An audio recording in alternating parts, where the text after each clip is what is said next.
All right, hello everyone. Thank you so much for being here. I really appreciate you. So today I'll kind of set the stage for what we're talking about. So most contact centers are still manually reviewing their calls, maybe about 1 to 2% of their calls, right? That's been our experience. And obviously that makes it towards where that 98 to 99% of, conversations and things that really drive outcomes are essentially invisible. Right, so today what we're going to do is we're going to take a step back and we're going to look at what actually happens whenever you do use a tool like AI to review all of your customer conversations. And to do that, we have one of our best and favorite customers here with us today, American Consumer Credit Counseling. They were just featured in the Wall Street Journal for their amazing work, so we're super excited to have you both. Thank you very much for coming. I'll introduce them more in a second, but yeah, that's basically what we're going to talk about, right? What actually happens when you use AI to analyze all of your conversations. So let's dive in. To give you a bit of context on who's joining the conversation, so my name is John Ortiz. I am the AI and analytics consultant with MiaRec. And we provide automated QA, conversation analytics, and we provided that to American Consumer Credit Counseling. And from their team, we have Tracey, Macomber, and Christopher White. They are in QA and performance leadership. So again, thank you both so much for joining. We really appreciate you. So I guess maybe to ground us really quickly, I'll start with you, Tracey. Would you mind just giving us a quick overview on who is American Consumer Credit Counseling? What do you guys do? And how does your contact center interact with the customers? We'll start with that. Okay, so I work for American Consumer Credit Counseling. We're a 501c3 nonprofit.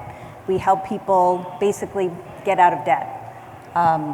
We compete with the whole debt relief industry, which is difficult because there's, payday loans, there's settlement, but the nonprofit credit counseling really provides education. We work with the client to put through a budget, make sure they can afford their payments, and then work with the creditors to reduce their interest and the number of years so they can pay off all their debt in less than 5 years. So currently we have 140 employees. We have $710 million under management right now, and this year we expect to disperse $300 million in debt for the clients back to the creditors. So it's life-changing working in a company like this, because the stories you hear of people and how stressful it is and what kind of relief we can bring is really rewarding. That's awesome. I love that so much. So in our contact center, we have our counselors, and unlike a lot of contact centers, they're on the phones for on an average of 90 minutes with the person discussing their budget and what life circumstances brought them there. So it's a lot of information for a small QA department where we had like probably 2.5 in resources to listen to the calls. So we were only listening to maybe 1 rep call per month for each rep. Yeah, so very long calls. Yes. And their counselors is what you call them, right? They're agents. They're Yes. they're supposed to act as trusted advisors to these people in this really difficult time. Right. Okay, understood. Awesome. Well, thank you for that. So moving on from there, and Chris, I'll get the spotlight on you in just a second here. So I'm really curious to know, obviously we work with a lot of customers, and whenever they come to us, the problems we see that they're having are similar, right? Like limited visibility into their calls, like you just said.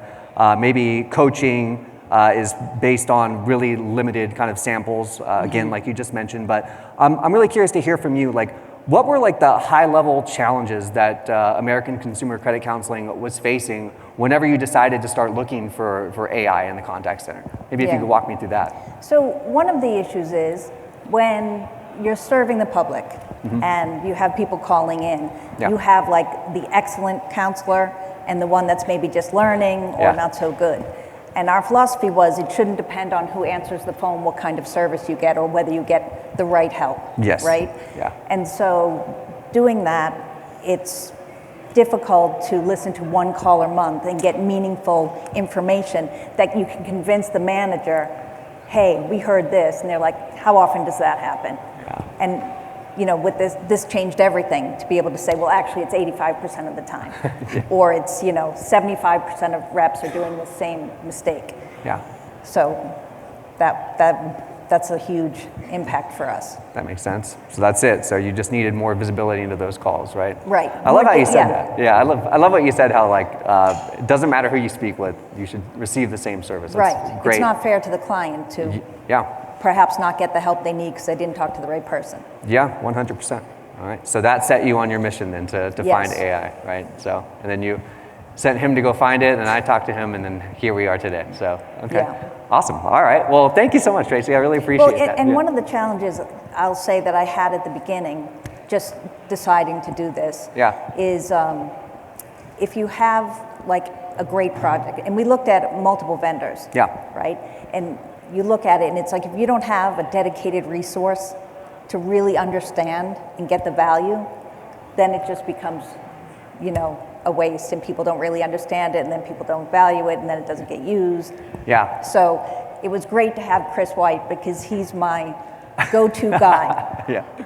Yeah. Well, I couldn't agree with that more. And he did a great job. Yeah. I couldn't agree with that more. I'll just say from our experience working with customers who just purchased our AI, it doesn't work unless you have someone like Chris who is managing the software, making the customizations, which we'll talk about more in a second. But I think that's actually a perfect segue into kind of drilling you now with some questions. But yeah, I couldn't agree more. I mean, you've been amazing with working with the software. So so now we'll shift the attention to Chris White. So Chris, you are in QA leadership there, right? Maybe if you want to give a quick overview on kind of what you do there to introduce yourself. Yeah. Sure. I've been in quality for about 9 years now. Manage a team of 4. Unlike some other quality departments, we actually have other responsibilities that we take on other than phone monitoring. So as Tracey mentioned, resources can be kind of all over the place, right, sometimes. So being able to monitor 100% of calls versus the 1 to 2 that we were able to was a key initiative that our CEO set forth, and also having us transition from a compliance-based QA model to a strategic model. It really took us taking a few steps back just to look at our department overall and figure out what we want to be. So that's what I've been trying to accomplish over the last year, and I think we've been pretty successful in it, using MiaRec as the tool to help us. I think so too, and that's why we invited you here to tell your story about the success. So Chris and I had a really in-depth conversation a couple weeks ago to kind of prep for this session and kind of really talk about all the different ways they've been successful and even some of the challenges they've been facing. And what I did was I kind of took a few of those. So I want to talk through some of those points that you brought up during our preparation call, and then maybe after that we can cover anything that maybe we missed. So one thing that I really love that you said whenever we prepared for this call, you said that because of this AI software, coaching went from opinion-based to data-backed, right? And after our conversation, I did a lot of digging inside of your your dashboards and all that stuff. And like an example here, right? Like you have a report where you're looking at things like average NPS per agent, average CSAT per agent, average QA scores per agent. So maybe can you tell me a little bit more about like how did coaching go from opinion-based to data-backed or data-backed, and how has that helped you? Yeah, so with MiaRec, we took the 3 or 4 biggest performance metrics that they provide. So Net Promoter Score, CSAT, customer satisfaction, and QA score. We were able to find a correlation with performance, with conversions, retention, connected with those measures. Nice. And what we did is we got the feedback out to managers on a weekly basis so that they were able to get insights beyond a typical QA call that they could address with the agents immediately. That's awesome. Nice. All right. And the impact, did the agents have any feeling or feedback from getting this data-backed feedback from you guys? I think it was a challenge at first, knowing that all their calls were going to get monitored. There was a bit of a stigma with QA that we're trying to find things that they did wrong or not. But we did have a big, vast discussion about how, no, we're just trying to help you succeed. Yeah. We're trying to give you the tools that you need to do your job, do it successfully, and make the company successful. And I think that resonated with them. And now, especially with the managers of the departments that we're helping to monitor, they've been receptive as well. because the data is driven by 100% of evaluations. Yeah. So we're not just coming to them with really small data sizes, sample sizes, I should say. No, that's great. That's a great answer. Yeah, no, I appreciate you sharing this insight from you actually going through that transition from, really sampled reviews, just a couple call reviews they get maybe a month, to now all of their calls are being reviewed and how they actually reacted to that. So it was a challenge at first, yes. But after you explained the why behind it, it kind of became more accepted by the entire team. 100% did. That's awesome. Okay, awesome. No, thank you, Chris. So another point that you brought up on our preparation call, and I thought this was huge. So you mentioned to me that, and I'll say what I have on the slide here, but basically focus shifted to moments that drive decisions. And what I mean by that, Chris, is that you told me that you were able to use the AI essentially to kind of find the key moments that are actually driving the customer's decision to when they're actually going to enroll into a debt management program, and you were able to find that. Can you maybe expand on that a little bit more? Like, how were you able to do that with the AI? Sure. So what we did was we started actually with manual reviews. We identified the 5 moments that actually can retain clients and bring clients in. We have expectation setting, so making sure that the client is aware of what's going to occur on the call, what our services offer, and setting that tone very early. So they're not, as Tracey mentioned, our calls can be 90 minutes or so. Yeah. If you get 45 minutes into a call and the client still has no idea why you're asking them the questions that you do, you're going to lose them. So starting every call by setting the expectations was one of the key drivers and pivotal moments that we identified, as well as our counselors taking ownership of the calls, making sure that the client is feeling heard, understood, that we have their back. Objection handling, in our industry, clients are nervous, they're scared, they're stressed, they're struggling with tens of thousands, could be hundreds of thousands of dollars in debt, and then they're entrusting us to make the payments on their behalf. It requires an incredible amount of time and effort to build that trust. Yeah. And so once we identified those key drivers, we transitioned our scoring form from a compliance model where did they check this box, did they enter this data point in and correctly, did they read the script verbatim, to did they accomplish success in those key moments. Yeah. And once we did that, we were able to build the questions on our scan form based on those moments and those key drivers. Yeah. And that's what has really driven performance so far for us. Taking that step back and being able to say, okay, these are really the moments that matter. Of the 90-minute call, these 5 things are going to really determine a success or a failure. That's amazing. And I'm glad you brought that up. You're jumping ahead in my presentation here, but no, it's perfect. Sorry. Actually. No, this is actually one of the things that we've seen too with a lot of customers. Like when they first start using automated QA, is they come in with a form that asks compliance-based questions or checklist-based questions, like did the agent do this, did they do that, right? And what we've seen is like a lot of times those questions aren't specifically tied to the outcome that they necessarily want.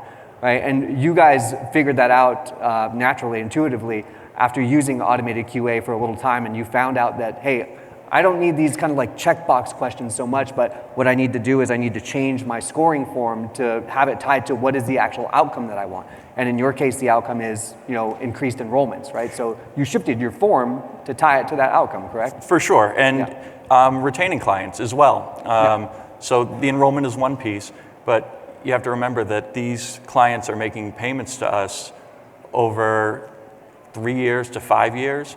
If you don't maintain that relationship, you're going to lose a client because our results aren't like, say, buying a car.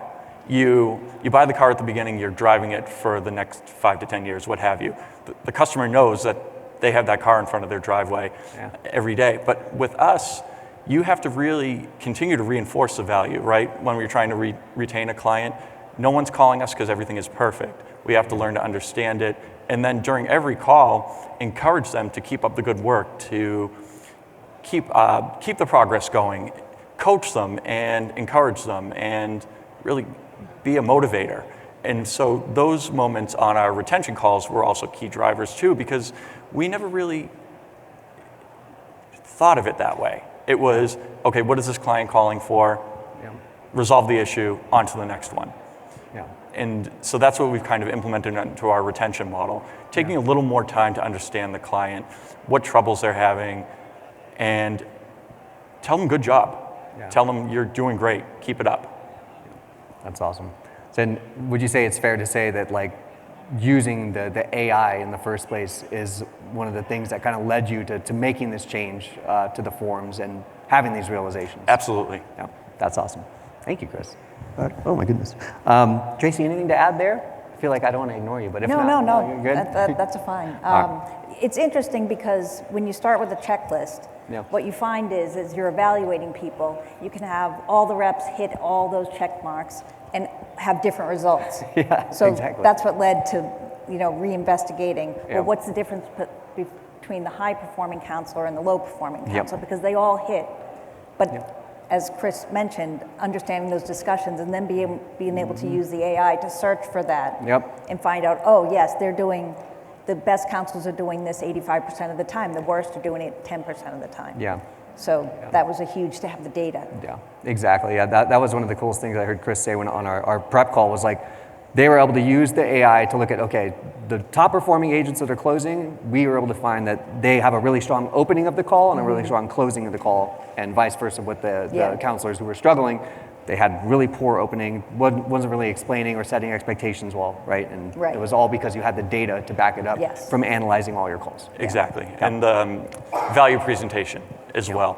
And, that's right. That was one of the other ones that I failed to talk about, or I sort of glazed over. But on the front end, the counseling side, explaining the value of enrolling with us in a clear manner. It's a lot of numbers. It's your amortization, you're going to pay off your debt in 5 years, you're going to save $50,000 in interest. Yeah. But if you don't explain that clearly enough, the customer's not going to be able to make a clear decision.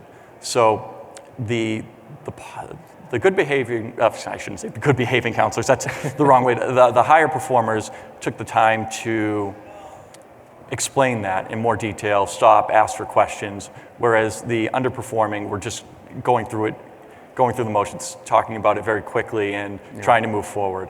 So we were able to identify that with the AI as well once we identified that was a key driver in what we were looking for. That's so cool. That's awesome.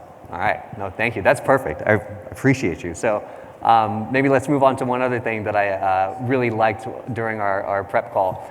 And one of the things that you brought up was you saw a lift in the underperforming agents. So after our call, I was nosy again, and I went and looked in your guys' dashboards.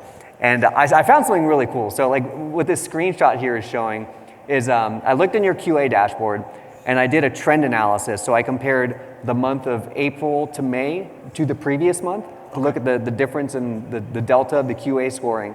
And what I found in this screenshot that I took from your dashboard is you can see literally every single one of the counselors, their QA scores increased from 1 month to the next. And the scoring changed, I mean, it goes anywhere from 1%, some people up to 8% difference, but not almost, every single person in the screenshot improved. Is there any correlation to the AI? How does that happen? I mean, why do you think this is? I think there is. It's that there's more validity to the data. Yeah. The AI is scoring, let's see, our counselors probably take 30 to 50 calls a week, and we're able to provide a weekly summary where, John got an 80%. He struggled in X, Y, and Z. So John failed to open the call correctly in 60% of his calls. John didn't thank the client for holding on 20%. Hey, let's have John fix those behaviors, and his score could go up 1 or 2% just by making those small tweaks. Yeah. So being able to identify the specific areas where someone needs improvement makes it a lot easier to help them improve, because you're not just handing someone a score of 80 and then poof, it's gone. You got an 80. Yeah.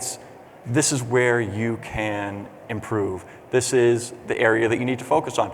You did great setting the expectations, but your value delivery could use a little work. Yeah. So let's focus on that this week. Let's focus on delivering value, but your expectation setting and your closing are great. That's awesome. I think the bigger impact that I see is on the management of the groups taking it more seriously. Okay. Yeah. Instead of, QA's, this happened one time, I'm not gonna. Yeah. But when you can show them the data, they take it more seriously. And then when they see the improvement, they realize, okay, what we've been saying all along, it does make sense, but now they take it more seriously. I love that. And one thing I want to jump in and say is we were able to finally build a QA scoring form that correlates with performance data.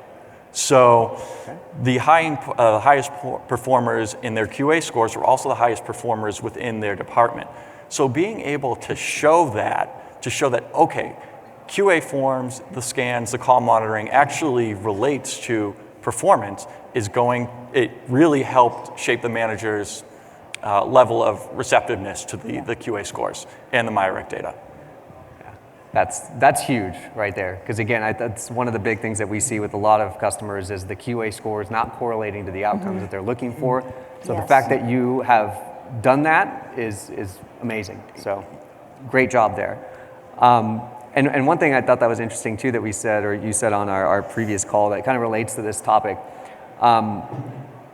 whenever you're providing this feedback to the agents that's data backed, I remember you said when it's manual QA, the agents or coordinators, counselors in your case, they can always come back and say, I was having a bad day. That was a bad call, right? But whenever you have this data-backed kind of method, there's no refuting what is being shown across all of their calls, correct? Yeah, sometimes they think the QA rep is having a bad day. That too, yeah. They can always say, you don't like me, or exactly. whatever, right? Yeah, that comes right out of the picture. So that's been helpful too, right? Like not having to have that fight with the team members. Absolutely. Right? Yeah. That's awesome. Well, no, this is amazing. I thought this was my favorite part. I mean, just the irrefutable evidence of improvement in scoring is so cool. So great job to you and your team. I mean, this is really, really cool. So another thing I wanted to talk about, maybe we already talked about this a little bit more.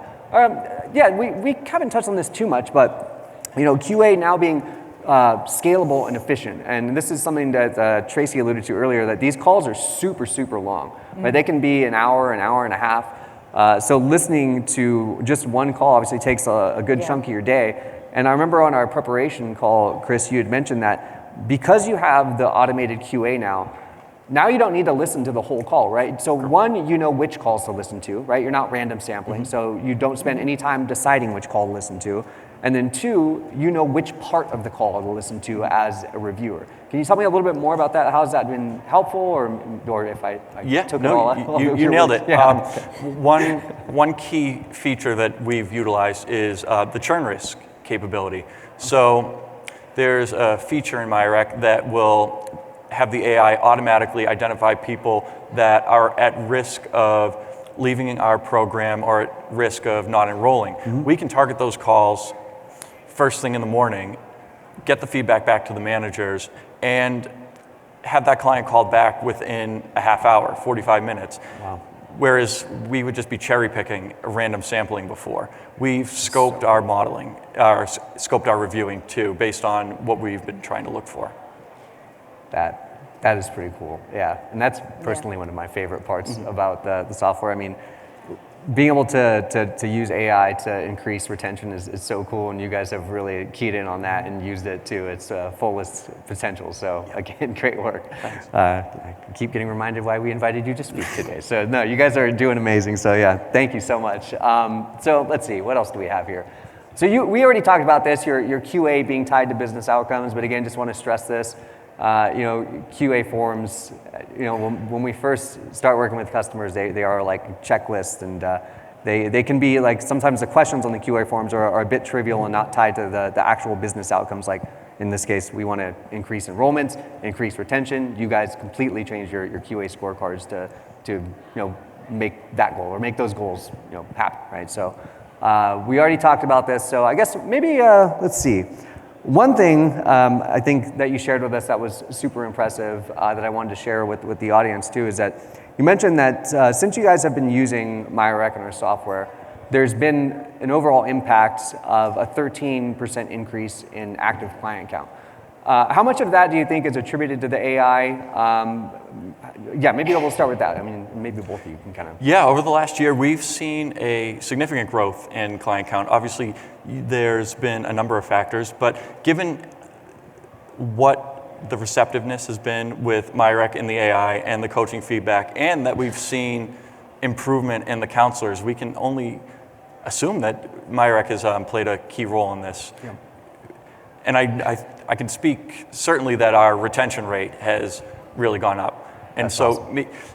more than anything, we're able to keep our clients in the program, whereas before we were not able to. So it's not necessarily the inbound clients that we're seeing improvement in, but also retaining clients.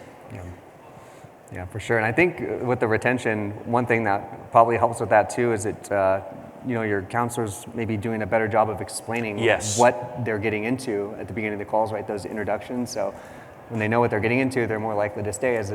Whereas if they maybe sign up hastily and they're like, "What did I do this for?" But right. Yes, exactly. The first 3 months of our customer relationship is crucial. Yeah. We're telling customers to close their credit cards, to start making payments to us. We'll disperse it to the creditors. There's a lot of hoops and steps that the customer needs to take before the program really takes effect.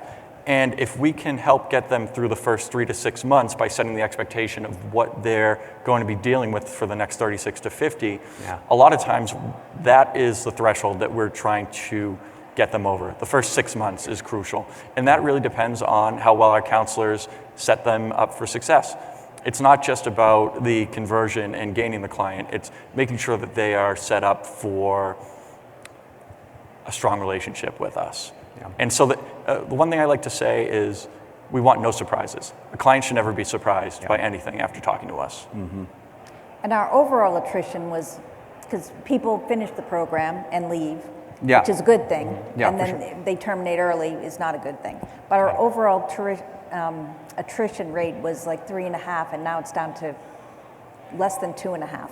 Wow, so a whole point drop. Yeah. That's crazy. Yeah. That is so cool. So it's so awesome to see, coming in with like some of the challenges that you were facing, and then going through the process of, using the software, configuring it, making these changes to scorecards, to seeing some clearly measurable results like this. It's just an awesome success story. So that is amazing. So that's all I had, but I know I figured we'd have a couple minutes left over, and there's some things that maybe I wanted to maybe have you share to, I don't know, I'm sure some people in the audience are maybe probably looking for automated QA software or conversation intelligence. So maybe, Chris, any advice or anything maybe that stood out to you in the software that you would say like, hey, you should probably look for this whenever you're shopping for some software like this? Yes, don't go for something out of the box that you can't configure to your business.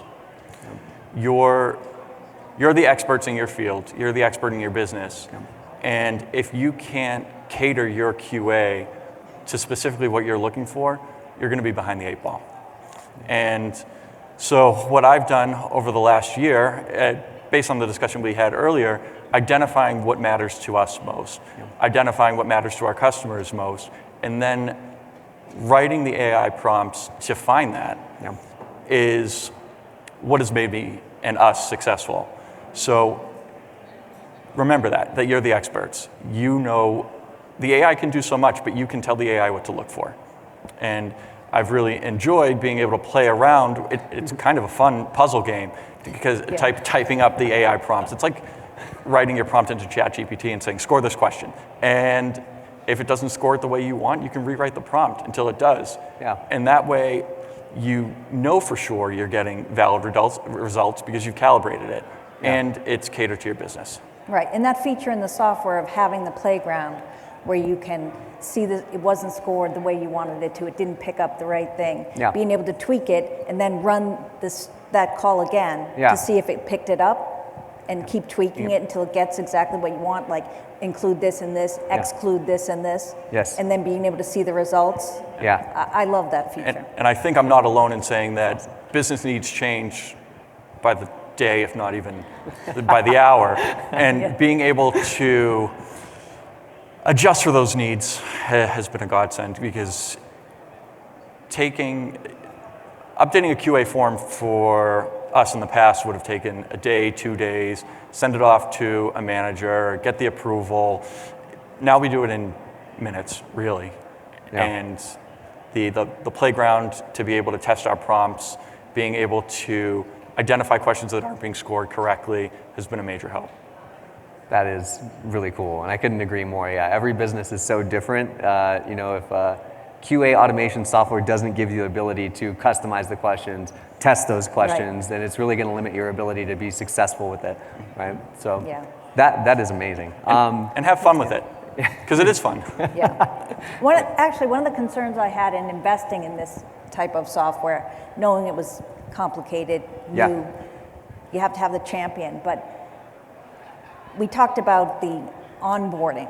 You know, and the time frame for that. And I was just worried that it's one of those things, you don't know what you don't know when you're starting, so you don't know the questions to ask. And then once the support ends, that's when you have all your questions, right? So you're trying to figure everything out, and you finally get it, and it's like, oh, the support ends. But MiaRec has been an unbelievable partner, always available, always responsive. Chris can talk to this. But that was really important for us. So you're not just left, you know, maybe buying a support package, or, you know, where you feel like I invested all this money and we really haven't gotten it up rolling the way we wanted to. And we've definitely experienced that with other vendors that we've had. That was a huge benefit. And I really want to thank you for that. I mean, you don't find many businesses that give you that kind of support. No, I definitely want to echo that as well. It's definitely been a mutual partnership, for sure. 100%. Well, no, thank you so much for saying that. We really, really appreciate that. We want to make sure that you're successful with this software. So and we're in QA, so everything you look at, you're like, I think that could be done better. So allowing us to give feedback and say like, oh, why don't you have this? Maybe do this, and they've added things in, you know, based on our feedback, and that's really great. Thank you. And they told us that the best voice is from their customers, so they're always willing to listen to suggestions and implement them when they can, and they have with some of the things that I've brought up to them. Well, no, thank you. We really appreciate you saying that. That's amazing. Well, I don't know. Anything else to add? I think we've covered it. Maybe if anyone has any questions, we'd be happy. I think we still have a couple minutes here.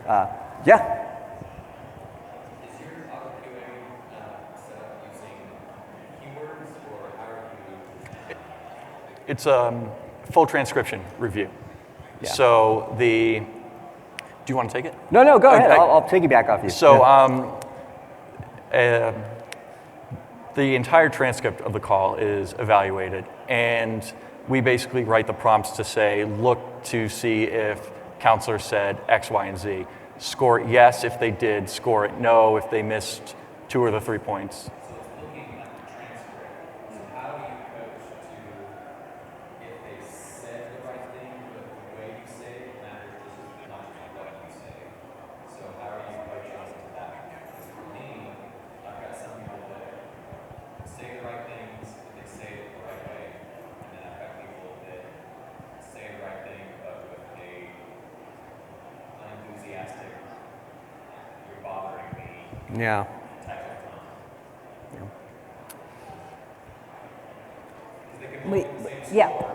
Right. Like you're asking about tone.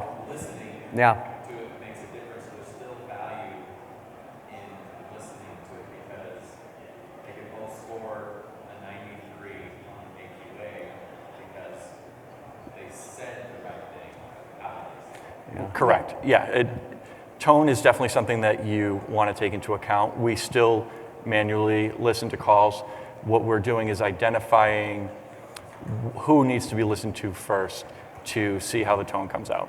But We're still doing the same thing. We are using AQA, but it's we're using both. We're still listening. It's absolutely a hybrid approach. AI can only pick up so much, but the human still can listen for the tone, because you're 100% right. But the software can listen to the tone of the agent and the tone of the customer to see if they seem satisfied. To get a sentiment score, correct. Yes. It's based on the transcript itself, right? So not necessarily the actual tone of their voice, but one thing that we've seen pretty commonly with our customers is, you know, if they have an agent or a particular set of agents that are normally rude with their tone, that the automated CSAT scoring will actually pick that up over time, right? Because they'll notice that the customers that they're speaking with are less satisfied because they're having that rude tone. So they use that those kind of customer experience metrics to kind of pick those agents out that are consistent.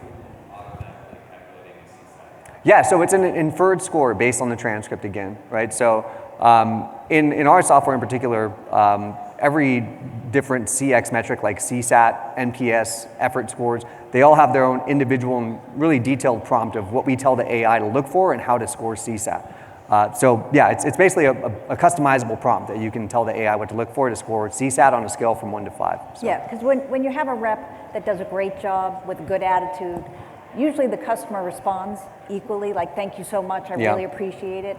And when they're rude, usually the customer is just like, or says nothing, or, so you can pick it up that way. It's caused me, because I know the background, so whenever I call somebody, I feel like they've helped me. Yeah. I'm using all these words of very Exactly, yeah. excellent. I'm trying to make sure they get recognized. 100%. Yeah. Exactly. We have quite a few. I'll go back in order. I'll go here, then we'll go here. Two-part question. Okay. The first part is, did you have to score a certain number of calls in order to get the AI intelligence to work or call scoring going forward? Like I've heard people say you have to score 1,000 calls before you can, make sure that it's calibrated. That's the first part of the question. And then the second part of the question is, how long did it take you to build the prompts that, in terms of manpower and resources, like how long did it take you to build the prompts to actually get the opposite? Both excellent questions. First, no, you don't need a certain number of calls to score. It'll begin scoring immediately. I recommend calibrating for sure with your teams to make sure that you're getting the results you need. For the prompts, I would say within a month we had them in, but I can tell you for sure I change them very, very continuously. But I would say the full onboarding from beginning to getting data that you can use, what do you think, a couple weeks to a month? Yeah, like 4 to 6 weeks, I would say. Yeah. Good questions. But I would say be willing to devote a person to it. So Yes, like 100%. give someone the ownership, let them jump in, play around with it, and have fun with it. Yeah, because every calibration you're going to learn something, against your manual listens and then the AI, and so you're constantly tweaking it. So for the first, I don't think it's ever done.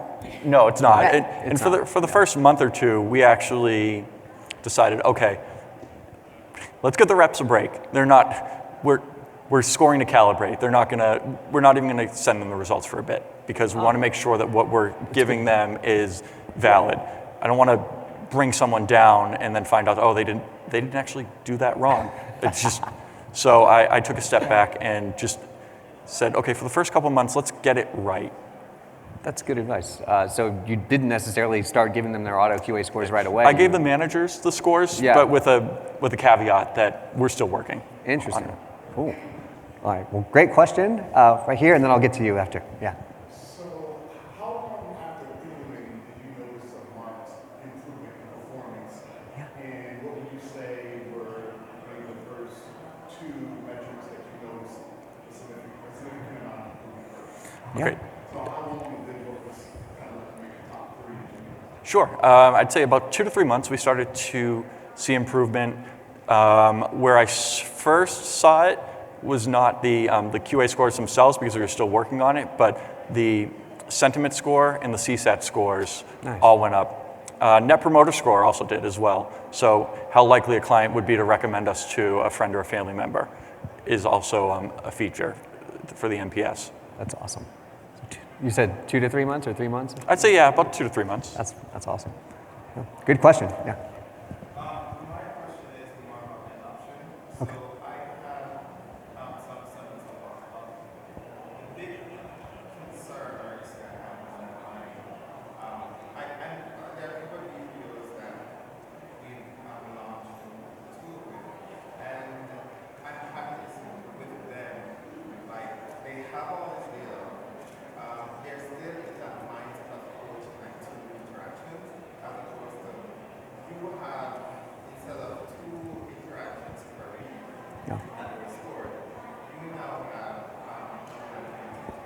And I'm trying to get them out of mindset of, oh, I'm coaching these two interactions, so I'm coaching for all these 120 Yeah. interactions, these specific behaviors and stuff.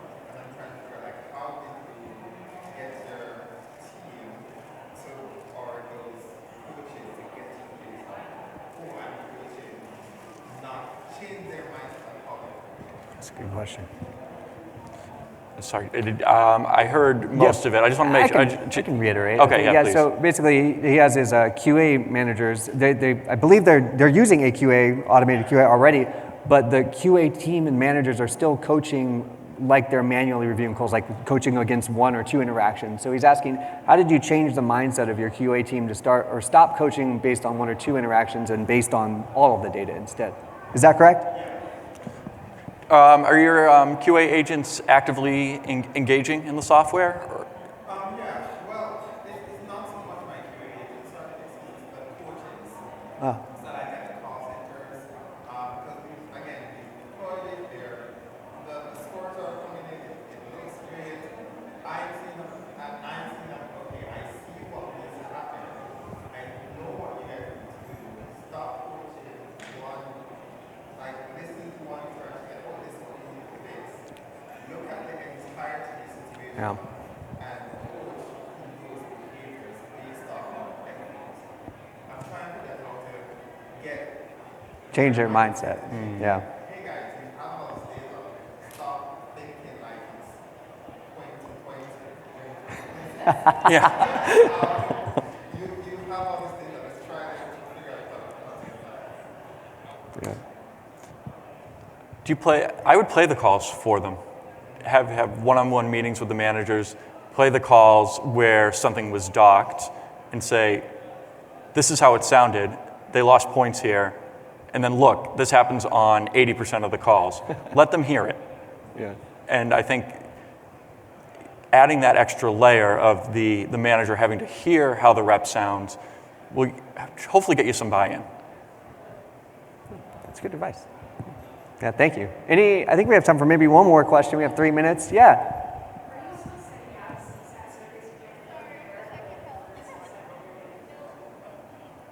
I couldn't hear that. Are you guys still sending out CSAT surveys, or were you before, or do you rely solely on the AI CSAT? Right now, we're relying on the AI CSAT. Transparency, we've never done the CSAT surveys. It's something we're looking into. But for now, we're relying on the AI. Yeah. I'll tell you from our other customers that use our AI-powered CSAT, and they were using manual CSAT surveys before, they usually will still send them out. There's still value in both of them, for sure, right? Yeah, exactly, yeah. No, that's a great question, though. Yeah. One last one, yeah. No, you're good.